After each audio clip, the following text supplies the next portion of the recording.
नमस्कार दोस्तों, कहानी यशोदा की है। यशोदा जब ब्याह कर सुनील जी के साथ इस घर में आई तो वो काफी सीधी, साधारण और बिल्कुल भारतीय नारी की वेशभूषा में रहती थी। यशोदा को साड़ी पहनना बहुत पसंद है। साड़ी की मैचिंग ही हमेशा वो बिंदी लगाती है और साड़ियों की मैचिंग ही वो चूड़ियां पहनती है। यशोदा के बड़े लंबे घने बाल है जिसको गूंथ कर वो एक लंबी चोटी करती है। पूरे भर मांग करके सिंदूर लेती है और यशोदा का श्रृंगार तो बस देखने को ही बनता है।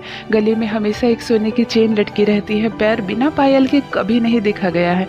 यशोदा चलती है तो भी छन छन की आवाज आती है और घर में सबका दिल जीत कर रखी है। यशोदा एकमात्र बहू है अपने घर की। एक छोटा देवर है जो अभी पढ़ाई कर रहा है, जिसकी शादी अभी नहीं होगी, कम से कम 5 साल के बाद ही। छोटी एक ननद है जो कॉलेज जाती है। एक बेटा है 3 साल का और माँ है और पापा है। यशोदा इतने पूरे परिवार को, अपने ससुराल को बिल्कुल अच्छी तरह संभाल कर रखती है। सुबह सुबह ही सोकर उठ जाती है ताकि पति को दफ्तर जाते वक्त उनको लंच बॉक्स दे सके, उनको गर्म नाश्ता दे सके। वो नहाते हैं तो तौलिया तक बेड पर फेंक देते हैं, वो भी उठाकर यशोदा ही रखती है। छोटी ननद को जल्दी से नाश्ता देती है क्योंकि 10 बजे कॉलेज जाना है। देवर जी को भी देती है। वो एक बार निकलते हैं तो कॉलेज इंस्टीट्यूट कर साम को ही लौटते हैं। सासू माँ को बेड पर ही चाय चाहिए, बाबूजी को अखबार और चाय के बिस्तर पर चाहिए। बच्चा 3 साल का हो गया है, कभी सीढ़ी पर चढ़ रहा है तो कभी कहीं। यशोदा भाग भाग कर काम करती है, पूरा घर संभालती है, लेकिन उसके श्रृंगार में कभी कमी नहीं होती। सुबह सोकर उठने के बाद यशोदा जैसे ही नहाती है वैसे ही एक कंप्लीट श्रृंगार ले लेती है ताकि वो दिन भर अच्छी सी दिखे। सभी जब घर से निकलने लगते हैं तो यशोदा एक अच्छे से तैयार होकर रहती है। ननद भी कहती है, भाभी तुम कितनी सुंदर हो, मेरी शादी भी हो जाएगी ना और मैं साड़ी भी पहन लूंगी तो तुम्हारी जितनी सुंदर नहीं लगूंगी। यशोदा कहती है, ऐसी बात नहीं है, आप तो मुझसे भी अच्छी लगेंगी। देवर भी देखता है, भाभी कितनी सुंदर है, बिल्कुल भारतीय नारी का रूप है, बाल कभी भी बिखरे नहीं होते हैं भाभी की।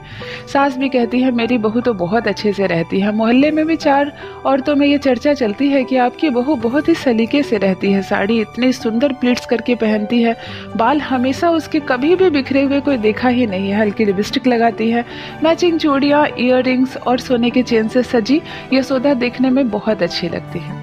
फिर क्या था, देखते देखते लॉकडाउन हो गया। लॉकडाउन क्या हुआ, पतिदेव का वर्क फ्रॉम होम हो गया। अब घर से ही काम करते हैं पतिदेव और सुनील। अब ड्यूटी नहीं जाते, उनकी ड्यूटी अब घर से ही हो गई है। घर से काम करने की वजह से यशोदा पर थोड़ा सा भार बढ़ गया है। छोटी ननद ज्योति का कॉलेज भी बंद हो गया है और पढ़ाई अब वो ऑनलाइन करती है, इसीलिए अपने कमरे में एक टेबल और एक चेयर लगा ली है। छोटा देवर भी अब इंस्टीट्यूट और कॉलेज दोनों की पढ़ाई अब अपने घर से ही कर रहा है। वो भी अपने कमरे में एक चेयर और एक टेबल लगा रखा है और सारा दिन अपने अपने टेबल चेयर पर ननद और देवर बैठे रहते हैं और पढ़ाई भी करते हैं ऑनलाइन और अपनी चाय, अपना नाश्ता सब कुछ वहीं मांग लेते हैं। भाभी मेरा चाय, मेरा नाश्ता मेरे टेबल पर ही रख देना और देखो साइड में रखना, मैं ऑनलाइन पढ़ाई करती हूँ, तुम कहीं दिख ना जाओ मेरे लैपटॉप में। वो कहती है, नहीं मैं रख दूंगी। जहाँ देवर एक बार सुबह नाश्ता कर निकल जाते थे, फिर दिन भर घर नहीं आते थे, अब सारा दिन घर पे रहते हैं और बहुत ही शरारती है। कभी ये कपड़े वहाँ फेंक दिए, कभी वो कपड़े वहाँ, कभी जूता कहीं है तो कभी छोटे बच्चे को उठाकर रुला देते हैं। जब भी बच्चा खेलते रहता है छोटा देवर उसे उठाकर इतनी टेढ़ी मेढ़ी करते हैं कि बच्चा रोने लगता है। कभी बच्चों के खिलौनों के पूरे घर में बिखरा देते हैं, वो भी एक बच्चा ही है। अब घर का काम काफी बढ़ गया है। यशोदा का दिमाग खराब हो जाता है। वो सुबह सोकर उठती थी तो 10 बजते बजते सबको विदा कर देती थी, सिर्फ सास ससुर और यशोदा ही रह जाती थी। बाबूजी भी 2-3 घंटे के लिए चक्कर लगा लेते थे, बाहर जाते थे तो पार्क में घूमकर, मंदिर में दर्शन करके, बुजुर्गों के साथ जरा बैठकर बातें कर जब खाना बनता था तब आते थे। अब बाबूजी भी सारा दिन घर में रहते हैं, बाहर बीमारी फैली हुई है, लॉकडाउन भी है, कहाँ जाएंगे। सासू माँ भी घर में रहती हैं, सारा दिन करे तो करे क्या, वो अपनी बड़ी बहन से, अपने भतीजा भतीजी से मोबाइल पर गप्पे करते रहती हैं। जो भी उठकर बहू की थोड़ी मदद करती थी कि सब कोई दफ्तर जाएंगे, अब जब कोई दफ्तर नहीं जा रहा, कोई कॉलेज नहीं जा रहा तो सासू माँ भी अब किचन में मदद करना छोड़ दी है। धीरे धीरे काम का भार इतना बढ़ता जा रहा है कि यशोदा तो बस किसी तरह नहा लेती है और भाग कर रसोई जाती है। बहुत जल्दी सुबह उठने लगती है तो पति सुनील भी मना कर देते हैं, क्यों 5 बजे अंधेरे में उठ रही हो, कौन सा मुझे दफ्तर जाना है, आराम से सोना। 2 घंटे यशोदा को सुलाकर ही रखते हैं, 7 बजे उठने देते हैं। इस चक्कर में यशोदा जब उठती है तो तैयार भी नहीं हो पाती है। नहाती नहीं है कि कोई चाय मांग रहा है तो कोई नाश्ता। बच्चा उठ जाता है तो उसे भी दूध पिलाना है। बच्चे अपनी मर्जी से ना दूध पीते हैं ना खाना खाता है। उसे बहुत ही बहला फुसलाकर 1 से 1.5 घंटे में यशोदा कुछ खिला पाती है। इस चक्कर में यशोदा अब अपना ख्याल रखना बिल्कुल ही भूल गई है।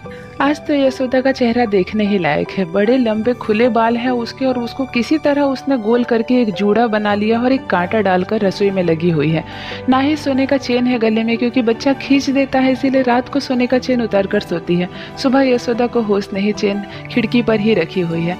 आज बिंदी भी नहीं लगाई उसने, बस सिंदूर ली है मांग पर और उसी सिंदूर का एक टीका लेकर खाना बना रही है किचन में। सास देख रही है। दिन प्रतिदिन लॉकडाउन में यशोदा का काम बढ़ता जा रहा है और इतनी परेशान रहती है कि मेरी बहू का श्रृंगार ही कम हो गया है। एक बार सासू माँ ने टोक भी दिया कि यशोदा, तुम पहले साड़ियाँ कितनी अच्छी प्लीट्स करके पहनती थी, अब तो बस लपेट लेती हो, और बाल तुम्हारे पूरे खुल जाते हैं, जूड़ा बना रखा है, गूंथ कर कितनी सुंदर चोटी बनाती थी, अब क्यों नहीं बनाती।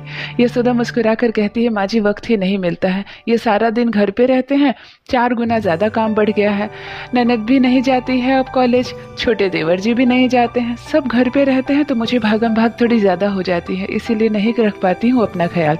ये बात जब सुनील के कानों में गई तो उसे बड़ा दुख हुआ।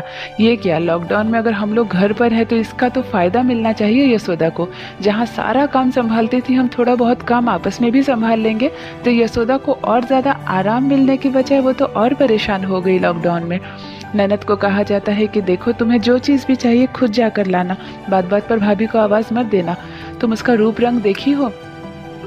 सासू माँ भी घर में सभी को कहती है कि जब से लॉकडाउन हुआ और हम लोग सब कोई घर में रहते हैं, बहू को तबाह करके रखे हैं। एक तो छोटा बच्चा है जो उसकी जान ले लेता है दिन भर, उसे भगा भगा कर, और हम सब खुद बच्चे बन जाते हैं। और यशोदा पर इतना काम का जोर पड़ गया है कि उसे बालों में कंघी करने का भी वक्त नहीं मिलता। यशोदा का चेहरा भी दिन प्रतिदिन बुझता जा रहा है और उसके स्वास्थ्य में भी गिरावट आ रही है।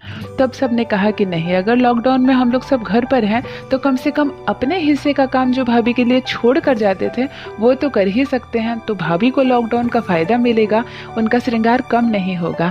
ये निर्णय करके अगले दिन से सभी कोई अपने अपने हिस्से का छोटा मोटा काम निपटाने लगते हैं और उसका असर दिखने भी लगता है। अब यशोदा को फिर से इतना वक्त मिलता है कि वो फिर से अपनी चोटी गुथ कर करती है, गले में चेन पहनती है, मैचिंग बिंदी लगाती है और लेती है बहू रानी अपना पुराना श्रृंगार।